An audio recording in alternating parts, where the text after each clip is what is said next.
Good morning बच्चों। Class 3 से आज हम लेकर आए हैं इंग्लिश लिटरेचर में chapter the storm at night, रात का अंधेरा।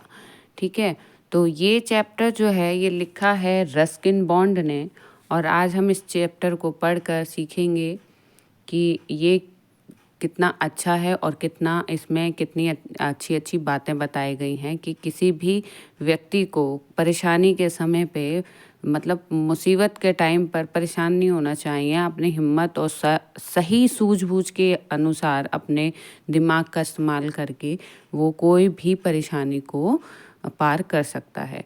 तो welcome back to my channel Sheetal tuition classes में आपका स्वागत है। और आज हम पढ़ने जा रहे हैं इंग्लिश लिटरेचर क्लास 3 का चैप्टर है 10 द स्टॉर्म एट नाइट। ठीक है, चलिए स्टार्ट करते हैं। देखिए इसमें है we are use to sudden storm up here high in the hills. यहाँ जो हमारे लेखक हैं, राइटर हैं रस्किन बॉन्ड, वो कहते हैं कि यहाँ पर हमें पहाड़ों की, ऊंचे ऊंचे पहाड़ों की तेज़ हवाओं की आदत सी हो गई है। ठीक है, the old building in which I live has for over 100 years stood against the force of the wind and rain। इसका मतलब है कि रस्किन बॉन्ड कह रहे हैं कि जिस तरह मैं इतने पुराने मकान में रह रहा हूँ, जिस पुराने मकान में रह रहा हूँ वो 100 years पुराने टाइम से इस तरह की तेज़ हवाओं को, बारिश को झेलता हुआ आया है। ठीक है, मतलब बहुत पुराने उनका मकान है जिस मकान में वो रहते हैं, और वो मकान बहुत तेज़ हवाओं का और बारिश का सामना करते हुए आया है। कितने साल पुराना है? 100 साल पुराना है। 100 साल से वो इन सारी परेशानियों का सामना करते हुए आया है। It is a 2-storied building. उनका जो घर है वो 2 स्टोरी का है। मतलब ऊपर एक बोलते हैं ना, नीचे ग्राउंड फ्लोर और ऊपर सेकंड फ्लोर, तो उनका 2 स्टोरी बिल्डिंग है, सेकंड फ्लोर तक है। And I live on the upper floor will my adopted family 4 children and their parents live down stairs. अब इसमें क्या है कि जो वो हमारे रस्किन बॉन्ड राइटर हैं वो कहाँ रहते हैं? अपर फ्लोर पर रहते हैं, मतलब ऊपर वाले फ्लोर पर रहते हैं। और उनके नीचे वाले फ्लोर में, डाउन टू स्टेयर्स से जो नीचे है, उसमें उनकी अडॉप्टेड फैमिली रहती है जिनमें 4 बच्चे हैं और उनके पेरेंट्स हैं। The roof is made of tin seats. जो उनकी छत है ना घर की, वो किससे बनी है? टीन की शीट से बनी है। With a ceiling of wooden boards. और जो उनकी नीचे फर्श है वो किससे बना है?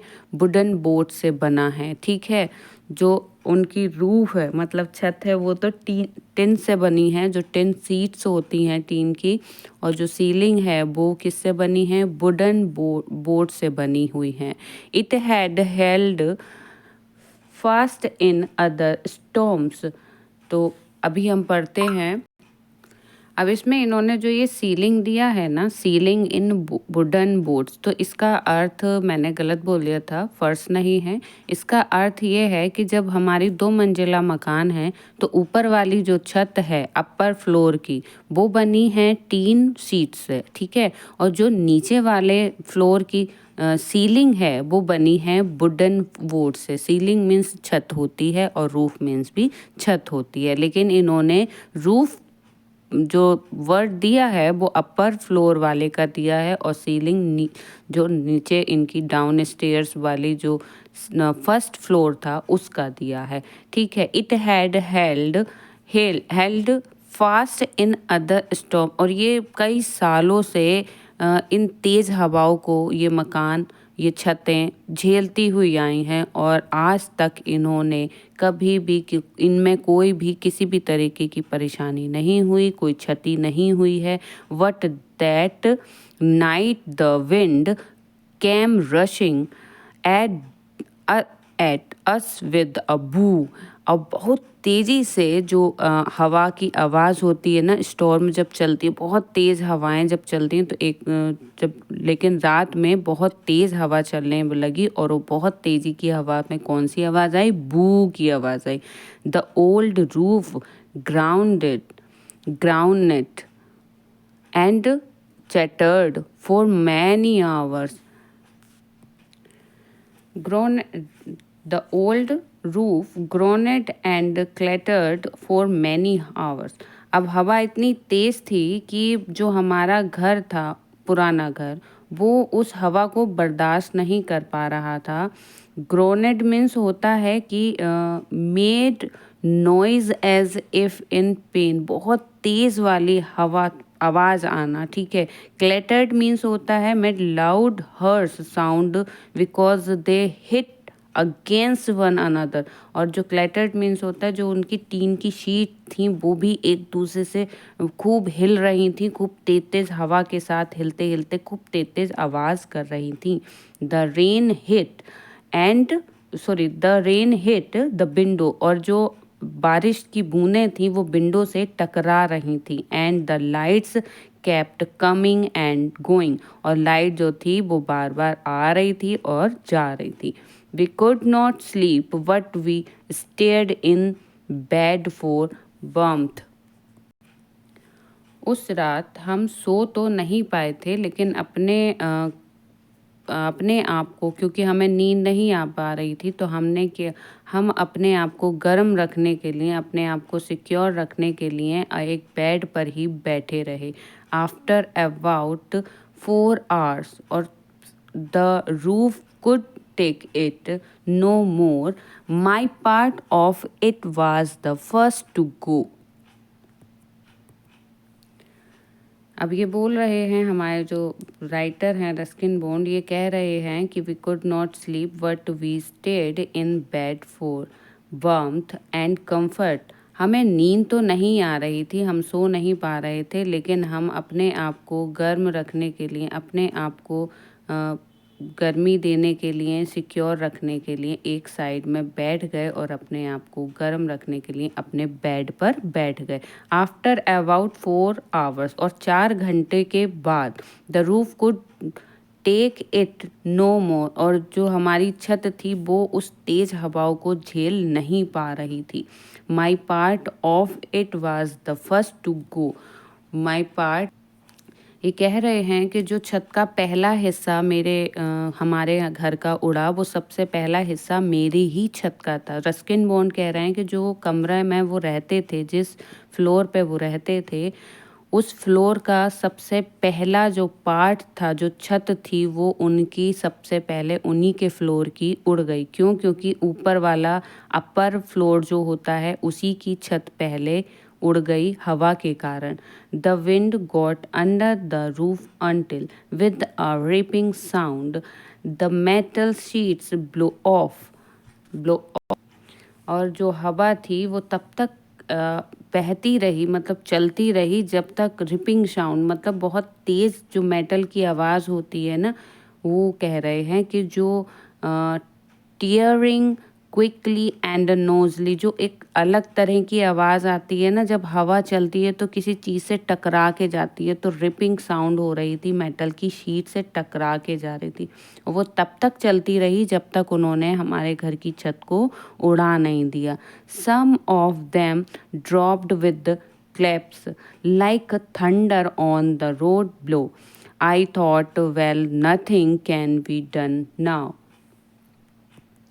जो टीन की जो चादर थी वो इस हवा के साथ इस तरह से नीचे कुछ सड़क पे जाके गिरती हैं और इस तरह की गड़गड़ाहट की आवाज़ करते हुए गिरती हैं, जैसे मानो कोई बिजली की गड़गड़ाने की आवाज़ होती है। आई thought well nothing can be done now. अब मैंने सोचा कि अब और करा भी क्या जा सकता है, किया भी क्या जा सकता है, क्योंकि जो छत थी हमारी, छत जो थी वो पहले ही उड़ चुकी थी, तो अब मैं इसमें कुछ भी नहीं कर सकता, क्योंकि वो एक तेज़ हवा, एक तेज़ विंड के कारण, स्टॉर्म विंड के कारण वो उड़ चुकी थी। तो मुझे जो है परेशानी होने लगी, लेकिन वो करता भी क्या, क्योंकि छत को पकड़ तो सकता नहीं था, वो ठंड में पूरी शीट्स जो थी इधर उधर उड़ के चली गई। But suddenly I felt icy water on my face, और तभी अचानक से मैंने महसूस किया कि मेरे फेस पर एक ठंडे पानी की बूंदें जो हैं वो टपक रही थीं। आई लीप्ड फ्रॉम माई बेड, मैंने तभी अपना बेड को जो था छोड़ दिया। A large part of the ceiling had blow of, water was also pouring onto my open typewriter and onto the radio, wet covers and clothes cupboard. A large part of the ceiling had blow of, जो तभी अचानक से मैंने देखा जब मेरे face पर ठंडे ठंडे पानी की बूंदें गिरने लगी, तभी वो क्या कह रहे हैं कि हमने अपने जैसी ठंडे पानी की बूंदें पड़ी रस्किन बॉन्ड के फेस पर, तभी उन्होंने अपना बेड जो है एकदम से छोड़ दिया और वो कूद कर किसी दूसरे साइड में चले गए। तभी उन्होंने देखा कि जो लार्ज पार्ट उनकी सीलिंग का था, जो थोड़ा बचा हुआ था बड़ा सा पार्ट, वो भी उड़ गया। Water was also pouring on to my open typewriter and on to the radio, wet covers and clothes cupboard. तो जब उन्होंने देखा कि जब वो पूरी जो सीलिंग जो थी उनकी वो उड़ चुकी है, एक बड़ा पार्ट उड़ चुका सीलिंग का भी, तभी उन्होंने देखा कि पानी जो था वो उनके टाइपराइटर पे, उनके रेडियो पे, उनके बेड कवर्स पर, उनके क्लोथ्स कवर्ड पर, जो कपड़े रखने वाली अलमारियां होती हैं, उन सभी पर टपक रहा था। Picking up my precious typewriter, तभी उन्होंने क्या किया, एकदम से, प्रीसियस मीन्स होता है कि very important and grandly loved, मतलब जो बहुत ज़्यादा महंगा और जो आपके लिए बहुत ज़्यादा ज़रूरी होता है। तभी उन्होंने क्या किया, अपने टाइपराइटर को अपने हाथ में उठा लिया। इस टाइपराइटर को उन्होंने उठा लिया। आई stumbled into the front room, और उन्होंने क्या किया कि अपने टाइपराइटर को उठाया। टाइपराइटर हर किसी के लिए जो बुक्स लिखता है ना, उसके लिए बहुत इम्पोर्टेंट पार्ट होता है उसकी लाइफ का, क्योंकि उसी की हेल्प से वो अपनी बुक्स को लिखते हैं, उसी की हेल्प से वो सारा टाइप करते हैं। ये सब जो हम पढ़ रहे हैं ये उस टाइपराइटर से ही टाइप किया गया है, जितना भी ये लिखा हुआ है, ठीक है। तो वो उनके लिए बहुत ज़्यादा प्रीसियस था। तभी उन्होंने अपने हाथ में उसको उठाया और स्टम्बल्ड मीन्स लड़खड़ाते हुए जल्दी से वो सामने वाले रूम में चले गए। Water poured through the window slats, जो विंडो थी ना उनकी, उस विंडो की स्लेट्स की वजह से उससे टकरा कर अंदर पानी आ रहा था। बारिश का पानी जो था विंडो स्लेट से टकराकर हमारे अंदर आ रहा था। Down on the book shelves, by now the children had joined me. अब इसमें बोल रहे हैं कि जो इन्होंने जिस रूम में वो गए थे ना सामने वाले में, उसमें भी पानी की जो बूंदें थीं वो विंडो के स्लेट्स, जो खिड़की के दरवाजे होते हैं ना, उसकी कहीं ना कहीं से जगह थी जहाँ से पानी की बूंदें टपक रही थी। किस पे टपक रही थी? बुक शेल्फ्स पे टपक रही थी, ठीक है। तो उनके जिस रूम में वो अपने आप को सिक्योर करने के लिए गए थे, उसमें भी पानी कहीं ना कहीं से आ रहा था। किससे आ रहा था? विंडो स्लेट से आ रहा था। जो खिड़कियों के दरवाजे थे उसमें कहीं ना कहीं कोई ना कोई छेद होगा या वो टूटी हुई होंगी, तो वहाँ से पानी टपक रहा था, और वो भी बुक शेल्फ पर उनके टपक रहा। तभी क्या हुआ, जो नीचे उनके एक फैमिली रहती थी जिसमें 4 बच्चे रहते थे, वो तभी उनके पास आ चुके थे। वो चारों बच्चों ने उनको ज्वाइन कर लिया था, उनके पास आ गए थे। Dolly and her brother hardly picked up armfuls of books and carried them into their room। और डॉली और उसके जो 4 भाई थे, उसके जो भाई थे, वो क्या करने लगे। अब डॉली और डॉली के जो भाई हैं वो क्या करते हैं कि वो आते हैं ऊपर और उन्हें ज्वाइन करते हैं मिस्टर रस्किन बॉन्ड को, और उनकी जो सारी बुक्स थी वो जितनी भी बुक्स उनके हाथ में आ सकती थी उन्होंने उन बुक्स को अपने हाथ में उठाया और अपने नीचे वाले रूम में, जो उनका अपना नीचे था रूम ग्राउंड फ्लोर पर, उसमें वो ले गए। और क्यों? क्योंकि वो सिक्योर था, वहाँ कोई भी पानी वगैरह नहीं आ रहा था। The floor was wet so the books had to be piled on the beds suddenly. उनका भी जो कमरे का जो फर्श था ना, द फ्लोर वाज वेट, वो भी गीला हो चुका था। So that books had to be piled on the beds. अब वो कहाँ रखते बुक्स को? नीचे तो नहीं रख सकते थे क्योंकि फ्लोर गीला हो चुका था, तो उन्होंने बुक्स को बेड पर ही रख दिया। ठीक है, तो बेड पर ही जगह थी तो वहीं पर उन्होंने रख दिया। Suddenly a large field rat lipped into the desk, और तभी एक अचानक से बड़ा सा चूहा जो था वो वहाँ पर कूद के आ गया। Dolly squealed and run for the door, और डॉली जो थी वो डर के एकदम से बाहर की तरफ भागने लगी, उससे चूहे से डर गई थी। तभी क्या हुआ कि वो बहुत तेज से डरी और बाहर की तरफ भागने लगी एकदम से। It's all right. अब वो जो उसका भाई था ना, उसका नाम था मुकेश, तो it's all right said Mukesh her brother, he is only looking for shelter from the storm. अब जो उसका भाई था डॉली का, मुकेश, वो बोला ऑल राइट, ठीक है कोई बात नहीं, he is only looking for shelter from the storm. वो भी इस मौसम में, इस तरह का जो मौसम है उससे घबरा कर अपने आप को बचाने के लिए, इस तेज़ हवाओं से बचाने के लिए भी अपने लिए जगह ढूंढ रहा है छिपने की। तो आप परेशान मत हो, वो आपको कुछ नहीं कहेगा, वो सिर्फ अपने लिए एक घर मतलब जगह ढूंढ रहा है। Two rooms were no roofless. अब जो 2 रूम थे ना उनके, वो रूफलेस हो गए थे, मतलब उनकी जो छत थी वो उड़ के चली गई थी। We saw flashes of lighting and then the lights went out. The children's father had already found a lamp and we went on moving books. We show flashes of lighting and then the lights went out. अब lighting, flashes lighting का मतलब ये है कि जो वहाँ light चमक रही थी ना आसमान में, उन्होंने उस लाइटिंग को देखा, फ्लैशेस, ठीक है, उस लाइटिंग को देखा। और तभी थोड़ी देर में क्या हुआ, उनके जो लाइट उनके घर में जो आ रही थी वो भी चली गई। The children's father had already found a lamp and we went on moving books papers and cloth to the children's room. अब जो उनके फादर थे ना, उनको पहले से ही एक लैंप जो है मिल गया था, तो उन्होंने क्या किया, उस लैंप की हेल्प से उन्होंने उन सारी बुक्स को, पेपर को, क्लोथ्स को वो हटाते रहे और कहाँ रखते रहे, चिल्ड्रंस के रूम में रखते रहे, क्योंकि उनका रूम जो था सेफ था, वहाँ कोई भी बारिश नहीं हो रही थी। तो उन्होंने उस लैंप की हेल्प से, फादर को पहले, बच्चों के पापा को पहले से ही पता था कि लाइट जा रही है, आ रही है, तो मुझे लैंप लेनी है, तो उन्होंने पहले से ही लैंप ले ली थी और उसकी हेल्प से ये सब लोग अपने काम को बड़े आसानी से कर पा रहे थे। बच्चों के रूम में वो सारी बुक्स, पेपर, क्लोथ्स रख रहे थे। ठीक है।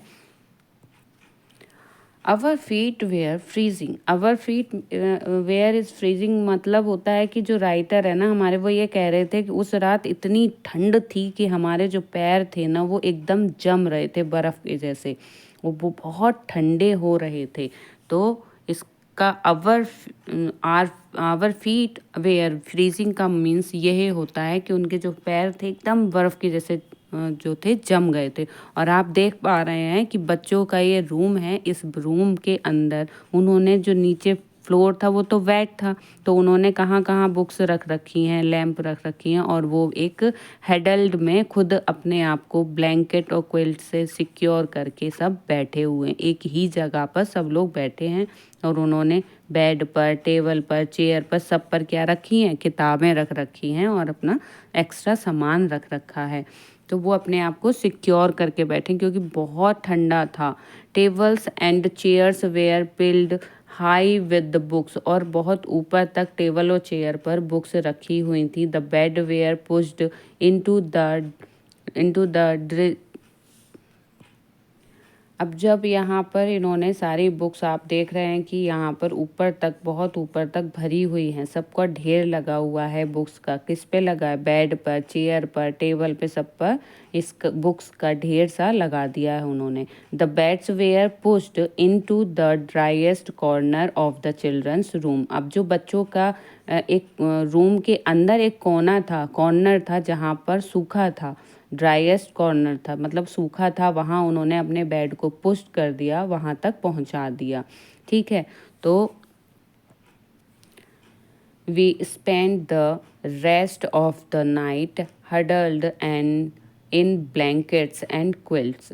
उन्होंने उस रात को एक साथ उस हडल्ड में, एक कंबल की सहायता में, मतलब कंबल के अंदर अपने आप को सबको इकट्ठा करके, और कुछ कंबल को और कुछ रजाइयों के अंदर बैठ के उस रात को, पूरी रात को उन्होंने गुजारा, ताकि हमें किसी को ठंड ना लगे, और वो एक सिक्योरिटी के साथ, मतलब अपने आप को सेफ रखते हुए एक कॉर्नर पे बेड करके, और फिर वहाँ पर उस बेड के ऊपर कुछ कंबल और कुछ रजाई डालकर वहाँ सब एक साथ बैठ गए। अब वहाँ पर जो रस्किन बॉन्ड हैं वो भी थे, और उनकी जो अडॉप्टेड फैमिली थी वो भी थी। अडॉप्टेड फैमिली वो होती है जो हम अपने से बनाते हैं। हमारी फैमिली रियल फैमिली नहीं होती है। जैसे किसी को हमारे व्यवहार बहुत अच्छा लगता है, तो हमारा व्यवहार अच्छा लगने की वजह से हम लोग एक दूसरे से फैमिलियर हो जाते हैं। तो पूरी फैमिली जो थी एक साथ बैठी हुई थी, सब लोग एक साथ बैठे हुए थे, और उन्होंने उस रात को इस तरह से कंबल और रजाइयों के द्वारा उसको काट लिया। While the storm blow outside, और बाहर बहुत तेज़ का आंधी तूफान आया हुआ था, बहुत तेज़ आंधी तूफान था, बहुत तेज़ हवाएं चल रही थी। स्लोली द विंड स्टॉप्ड, और फिर क्या हुआ कि धीरे धीरे जो विंड था, जो हवा थी, वो रुकने लगी। And it began to snow, और जब वो हवा रुकने लगी तो फिर क्या हुआ? बर्फबारी होने लगी वहाँ पर। Snow snow flakes floated in the air and fell through the gaps in the ceiling settling everywhere. अब क्या हुआ कि जब स्नोफॉल होने लगा, जो स्नो की फ्लैक्स थे ना, वो थोड़ी थोड़ी जगह पे फ्लैटेड होने लगे, और वहाँ पर गैप्स हो गया, सीलिंग के अंदर जो गैप थी, जगह थी, वहाँ से ऐसे टपकने लगे। तो जब टपके तो वो लोग बैठे हुए देख रहे थे कि ये एक अलग तरीके से टपक रहा है उसमें, सीलिंग के अंदर से। और वो क्या हुआ फिर वहाँ पर? अब वहाँ पर क्या था कि जो उस छत के छोटे छोटे पार्ट खुले हुए थे जहाँ पर, वहाँ से क्या हुआ, वो बर्फबारी जो हो रही थी, स्नोफॉल जो हो रहा था, उसके जो स्नो फ्लैक्स थे, छोटे छोटे बर्फ के टुकड़े थे, फ्लोटेड होकर वो वहाँ हवा के साथ नीचे आके गिर रहे थे इधर उधर। तभी क्या हुआ कि स्टेलिंग एवरीवेयर, वो जगह जगह बिखर गए थे। जैसे कि हवा आती है तो हवा के साथ धूल उड़ के आती है, तो वो जगह जगह सब में फैल जाती है। ऐसे ही वो वहाँ पर बर्फ़ के टुकड़े जो थे, पार्टिकल्स जो थे, वो फैल गए थे। Early next morning we found the window panes covered with snow and icicles. Icicles का मतलब होता है कि जो बर्फ़ के टुकड़े होते हैं ना, पॉइंटेड पीसेस जो लटके हुए थे वहाँ पर। तो अर्ली नेक्स्ट मॉर्निंग, और नेक्स्ट डे जब दूसरे दिन सुबह हुई, तब उन्होंने क्या देखा कि उनकी जो विंडो थी, खिड़कियाँ थीं, उस पर बर्फ़ जो थी जमी हुई थी, और उसके अंदर से वो थोड़े थोड़े से पार्ट उनके गिरे थे स्नो के, वो क्या हुए? आइसलेस हो गए। आइसलेस मीन्स भी बताया था मैंने कि पॉइंटेड मतलब लॉन्ग लॉन्ग तरह से, जैसे इस तरह से कोई गिरता हुआ पार्ट एकदम से जम जाता है, तो वो नुकीले पार्ट में वहाँ पर जम गया था, बर्फ़ के जो पीस थे वो जमे हुए थे। ठीक है, तो ये हमारा चैप्टर है, और आगे हम थोड़ा सा और रह गया है, उसको भी कंप्लीट कर लेते हैं जल्दी से। Then the rising sun shone through the gaps in the ceiling and turned everything to gold. अब जब क्या था, जब वो सीलिंग थी, जब दिन निकला सुबह के समय, तो उन्होंने देखा कि जो छत के अंदर जो बर्फ़ जम गई थी, तो उस पे सनलाइट जब पड़ी ना, तो सनलाइट पड़ने से वो चमकने लगा। और कैसे चमक रहा था, वो देख पा रहे थे कि बिल्कुल गोल्ड के जैसे चमक रहा था वो।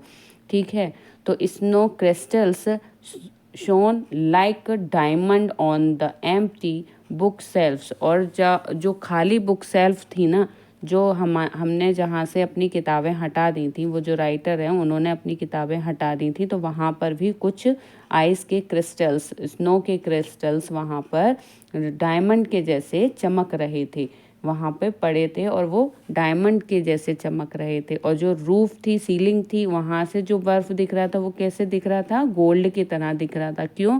क्योंकि उस पर सनलाइट इफ़ेक्ट हो रहा था, सनलाइट पड़ रही थी, इसलिए वो गोल्ड के जैसे चमक रही थी। The children's father went out to find a carpenter and a thin Smith.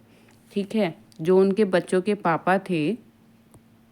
अब कारपेंटर हम किसको कहते हैं? जो हमारे यहाँ फर्नीचर का काम करते हैं, जो लकड़ी का काम करते हैं, उसको हम कारपेंटर कहते हैं।